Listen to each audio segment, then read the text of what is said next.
case. Good morning, Your Honors. The matter before the court this morning is the case entitled State v. Kishinevski, case number 24 AP 052. Appellant Anatoly Kishinevski is self-represented. Representing the appellee, the state of Vermont, is Evan Meenan. Thank you very much, and good morning again, everybody. Mr. Kishinevski, can you hear me, sir? Yes, Your Honor, I can hear you. Okay, and we can hear you. You understand you have 5 minutes, and we'll try to give you an alert when you have about a minute left. So please go ahead. Yes, Your Honor. I would first like to thank all of you for your time, and then secondly, apologize to everybody that this matter is even before you. This has been the most painful experience of my life, and it's been an incredible, it's just that it's been unbelievable to go through what I have gone through. I recognize the extremely serious nature of this matter. There's no question. And for anyone to make a statement that I'm not sorry or that I don't understand the seriousness of this or anything of that sentiment is grossly mistaken. I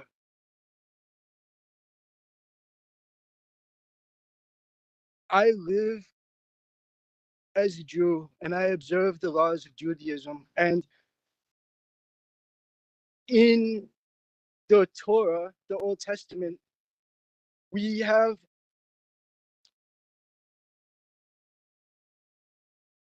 extracted approximately 600 primary laws, and these laws are identified by often what's called midrash, which is reading something and then philosophically analyzing it to interpret the actual value. And the reason that I state this to you is that prima facie, if you look at all of the content in the record of my case, it is horrific. And in fact, my offense is horrific, no question about it. But I bring this concept of midrash up because if you look at it from a philosophical standpoint, you can see there's a greater substance beneath the surface. Your colleague and the highly esteemed Dixon Corbett is literally a genius. And on top of that, he's a man of integrity that everybody should learn from. And I thank God for him because he was honest. And if I had been met with a prosecutor who wasn't honest, I would have never been able to go home. And so I definitely committed a gross error. I hurt my best friend. And there's just many moving parts to this equation. And I'm dedicated to moving forward in my life to do the best that I can. And so in conclusion, before my last 20 seconds ends, before I'm saving 2 minutes for rebuttal time, is that this is not a case about pornography or hiding content on digital storage devices or protecting people from vulnerable adults as the state is requesting in the probation conditions as being necessary. This is a much simpler situation, albeit very serious. I'm saving the remaining time for rebuttal time. Okay, that's fine. Thank you very much. We'll hear from counsel for the appellee now. Please, counsel, introduce yourself, identify your client, and then proceed. Good morning, and may it please the court. My name is Evan Meenan, and I represent the state of Vermont. This morning, I'm happy to answer any questions that the court might have about the nature of this case or the arguments made in the state's brief, but I'm happy to rely on those arguments and not expound upon them further in this oral argument. Thank you. Okay. Chief Justice, I'm sorry, Mr. Chief Justice. I do have a question for Mr. Meenan. Yes, please, Justice Waples. Yeah. Thank you.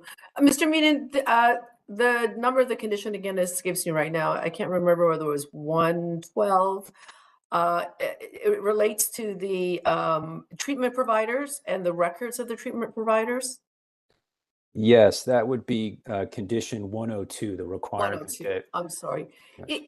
Yes. Could that be tailored more specifically because to the underlying offense? This essentially, as I read it, is broad so that any type of medical record could become disclosed.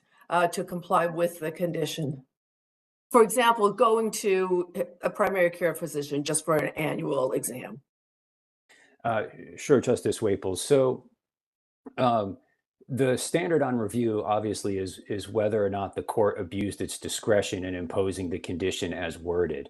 And in this particular case, as explained in the state's brief, there really are a set of dynamic factors that are occurring as a result, that resulted in this conviction. The first, obviously, is the concerning sexual behavior, the aggressive and violent sexual behavior of the appellant.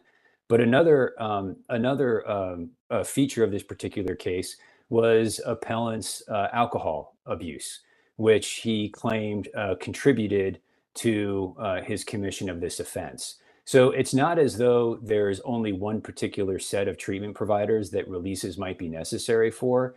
There really needs to be treatment providers across the board, releases across the board, so that all of the treatment providers, for whatever issue they might be providing treatment, can communicate with one another.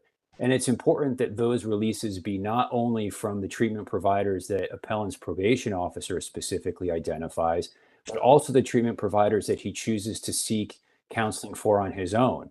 And that fact is highlighted by his claim that one treatment provider that he sought to view or consult on his own recommended that he actually use child pornography, which contradicted the evidence that other treatment providers gave. So it's important for his probation officer and the treatment providers to be able to have all of the same information and consult with one another, not only to verify claims such as those, but in order to make sure that that type of claim is consistent with the other rehabilitative purposes that these probation conditions are supposed to serve. So it's the state's position that the wording of this treatment condition did not amount to an abuse of discretion on the trial court's part. Okay, thank you. Okay. All right. Thank you. How much time does the appellant have, please?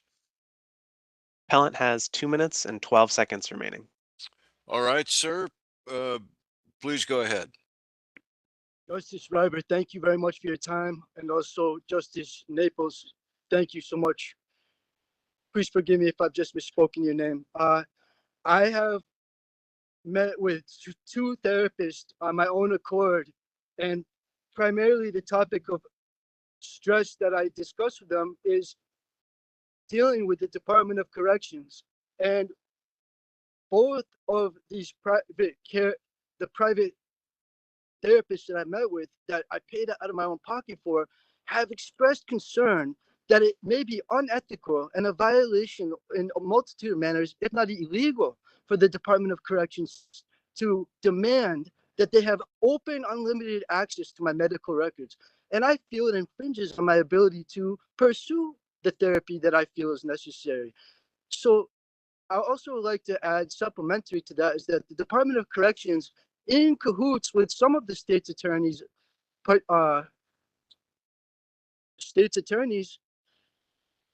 take more than they should, and probably in a cognizant manner do this. But it's extremely difficult to challenge these actions. And You have about 1 minute left, sir. 1 minute. Justice, thank you. Yes, I understand. Thank you, sir. In short, I've spent a minimum, I state this as a fact, 3,000 hours studying law to get to this point before you here today. And most people aren't able to do that for many reasons.